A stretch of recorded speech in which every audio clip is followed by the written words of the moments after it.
BMS academy में आपका स्वागत है। अब हम बात करते हैं फाइल्स और फोल्डर्स के बारे में। फोल्डर एक बॉक्स की तरह होता है जिसमें आप कुछ भी संभाल के रख सकते हैं, जैसे कि दूसरा फोल्डर या कोई फाइल। देखिए हमारे पास यहाँ कोर्सेज और पब्लिश्ड के नाम से दो फोल्डर अवेलेबल हैं। इनकी पहचान इनके येलो कलर से है। यदि आप यहाँ ध्यान दें तो इनका कलर जो है वो येलो है। हालांकि इसकी सेटिंग्स चेंज की जा सकती हैं, लेकिन बाय डिफॉल्ट विंडो की तरफ से इनका जो कलर्स अवेलेबल रहते हैं वो येलो कलर रहता है। यदि मैं कोर्सेज फोल्डर को डबल क्लिक करता हूं तो मेरे पास एक विंडो ओपन हो जाती है जो ये जानकारी देती है उस कोर्सेज बॉक्स यानी कि कोर्सेज फोल्डर के अंतर्गत क्या है। तो इसमें देखिए हमारे पास फिर से दो फोल्डर अवेलेबल हैं, इंग्लिश कोर्सेज और हिंदी कोर्सेज के रूप में। मैं यहाँ हिंदी कोर्सेज पे क्लिक कर देता हूँ। फिर से आगे मेरे पास 4 फोल्डर और अवेलेबल हैं। इसका अर्थ ये हुआ कि एक बॉक्स में दूसरा बॉक्स, दूसरे में तीसरा। तो इस तरह से बॉक्स का अरेंजमेंट किया गया है जिससे कि मैं अपने कंटेंट को ध्यान से रख पाऊं। यहाँ पे हमारे पास यदि मैं कंप्यूटर बेसिक्स फोल्डर पे क्लिक करता हूं तो मेरे पास देखिए ये फाइल अवेलेबल है जो कि एक पावर पॉइंट फाइल है। अब ये जानकारी मुझे यहीं से प्राप्त हो रही है कि ये फाइल किस टाइप की है। यदि आप यहाँ देखें तो इस फाइल का नाम, किस डेट की क्रिएशन या मॉडिफिकेशन है, उसका टाइप, यहाँ बिल्कुल कॉर्नर पे मैं माउस रख के साइज बड़ा छोटा कर सकता हूँ तो यहाँ मुझे जानकारी मिल जाती है कि ये माइक्रोसॉफ्ट पावर प्रेजेंटेशन की फाइल है। और इसी के साथ यदि आप लास्ट में देखें तो उस फाइल का साइज भी बताया जाता है। यदि मैं फाइल पे क्लिक कर दूं तो फाइल से इंपॉर्टेंट जानकारी मुझे यहाँ नीचे की तरफ भी अवेलेबल हो जाती है। तो इस प्रकार से हम कह सकते हैं कि जो फोल्डर्स हैं वो एक रखने का माध्यम और तरीका है जो फाइलों को संभालने और उन्हें रखने, ऑर्गेनाइज करने के काम में आती हैं। तो यदि आप यहाँ ऊपर की तरफ देखें तो हमारे पास ये जो पूरी स्क्रीन है एक विंडो एक्सप्लोरर की स्क्रीन है जो मुझे और भी बहुत सारी जानकारियां दे रही है। यदि मैं यहाँ ऊपर की तरफ देखूं तो मुझे ये जानकारी मिलती है कि इस वक्त मेरे पास कौन सा फोल्डर अवेलेबल है। तो मेरे पास कंप्यूटर बेसिक्स के नाम से फोल्डर अवेलेबल है जो कि हिंदी कोर्सेज के अंदर अवेलेबल है, और फिर से ये सभी फोल्डर्स कोर्सेज के अंतर्गत अवेलेबल हैं। मैं यदि यहाँ कॉर्नर पे क्लिक करूं तो मुझे उसका पूरा पाथ यानी कि वो फोल्डर कहाँ स्थित है उसकी जानकारी मिल जाती है। इसके अतिरिक्त यदि आप यहाँ ध्यान दें तो यहाँ पे आपके पास लेफ्ट हैंड साइड पे एक नेविगेशन बार दी गई है। आप जब भी किसी फोल्डर को ओपन करते हैं तो वो एक विंडो एक्सप्लोरर की स्क्रीन में उपलब्ध रहता है। यदि आप यहाँ लेफ्ट हैंड साइड पे देखें तो आपके पास जो नेविगेशन पेन दी गई है वो आपको जानकारी देती है आपके कंप्यूटर के डिफरेंट प्लेसेस की। जब भी आप किसी प्लेस पे क्लिक करते हैं, जैसे कि मैं डेस्कटॉप पे क्लिक करता हूं तो मेरे पास यहाँ डेस्कटॉप की सभी items right hand side box में अवेलेबल हो जाती हैं। साथ ही जब भी मैं किसी पर्टिकुलर फाइल या फोल्डर पे क्लिक करता हूं तो मेरे पास उस पर्टिकुलर फाइल या फोल्डर की अतिरिक्त जानकारी नीचे की तरफ अवेलेबल हो जाती है। इसी तरह से यदि यहाँ पे मैं अपनी लाइब्रेरीज में देखना चाहता हूँ कौन कौन सी आइटमें पड़ी हैं तो लाइब्रेरीज पे क्लिक करते ही मेरे पास यहाँ पे लाइब्रेरीज के ऑप्शंस अवेलेबल हो जाते हैं, जैसे डॉक्यूमेंट्स, म्यूजिक, पिक्चर, वीडियो। इसको आप इस तरह से भी देख सकते हैं। यदि आप लेफ्ट साइड पे देखें तो यहाँ पे भी सेम चीज दिखाई गई है।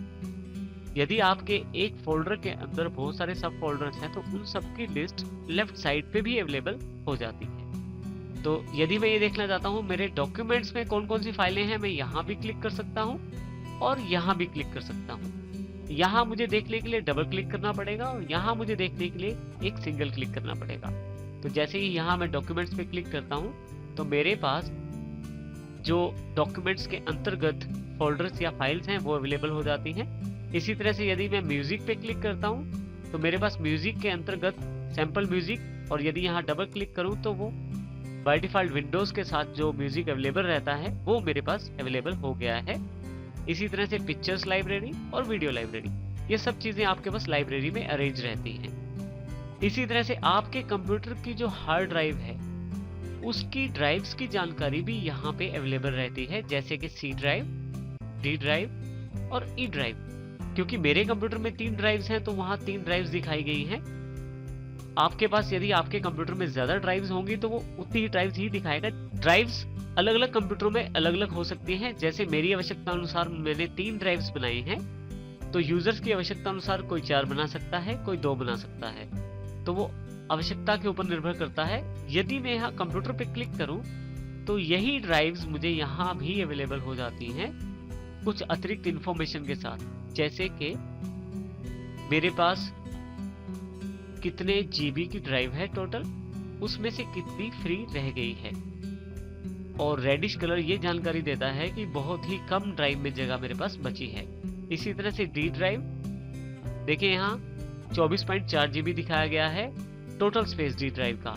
उसमें से इस वक्त मेरे पास अब जो फ्री स्पेस अवेलेबल है वो है 2.80 यानी कि 2.80 जीबी।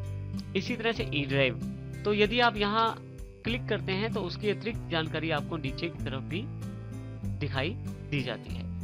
आपके पास यहाँ पे डिवाइस विथ रिमूवेबल स्टोरेज की जानकारी भी अवेलेबल रहती है।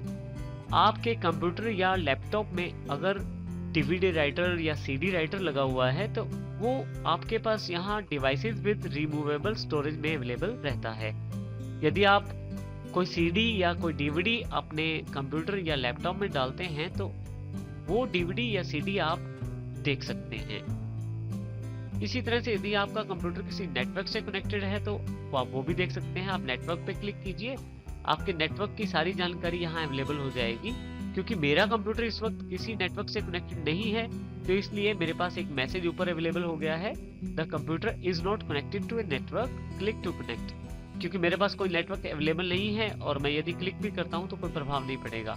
परंतु यदि आपके पास नेटवर्क अवेलेबल है तो यहाँ पे वो सभी कंप्यूटर्स जो आपके नेटवर्क के अंतर्गत आते हैं उन सब की जानकारी यहाँ अवेलेबल हो जाती है। यहाँ हमारे पास इस तरफ हमारे पास एक बैक का बटन है जो हमें पीछे की तरफ ले जाएगा जहां से हम आए हैं।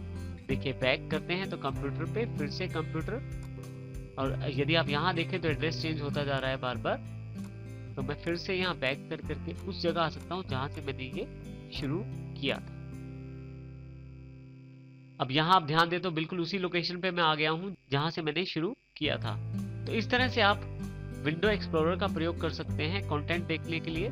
तो यहाँ से इसे मैं बंद कर देता हूँ। जैसे मैंने यहाँ क्लिक करके कोर्सेज फोल्डर को ओपन किया था, इसी तरह से यहाँ मैं नीचे विंडो एक्सप्लोरर के आइकन का प्रयोग भी कर सकता हूँ। जब मैं इसे क्लिक करता हूँ तो मेरे पास एक विंडोज एक्सप्लोरर की स्क्रीन अवेलेबल हो जाती है। इसमें मुझे ये जानकारी होनी चाहिए कि मेरा जो कंटेंट है वो कहाँ पड़ा है। जैसे कि मेरे कोर्सेज डेस्कटॉप पे पड़े हैं, मैं डेस्कटॉप पे क्लिक कर दूंगा, फिर से कोर्सेज फोल्डर और फिर से यहाँ से हिंदी और कंप्यूटर बेसिक्स। तो मैं अपनी उसी लोकेशन पे आ गया हूँ जहाँ मैंने कार्य शुरू किया था।